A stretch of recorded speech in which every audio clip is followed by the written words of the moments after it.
अरे ई का करतन जी?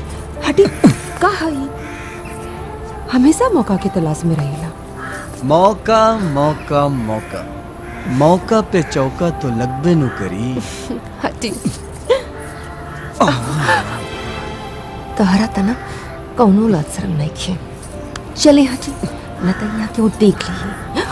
अरे सुना तो अब हमरा से और ज्यादा इंतजार ना हो सकेला।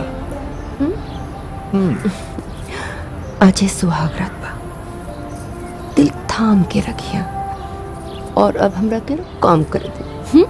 हमेशा तो काम है काज में फसल रहा तारू, आज तो अकेला में भेटाई बाड़ू। आज ना छोड़ी ना अम्मा जी, आवता नहीं अम्मा जी। बाय। ई माइयों के टाइमिंग जौन बानू बड़ा खराब बा।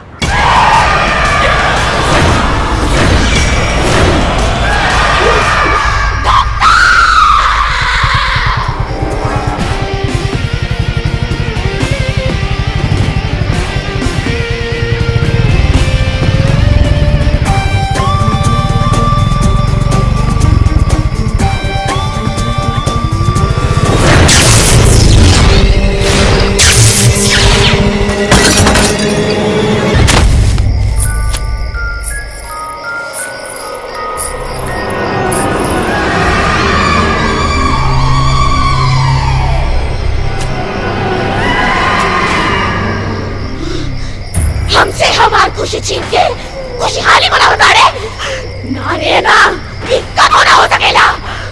तोरा खुशी के हम मौत के माता में बदल दे।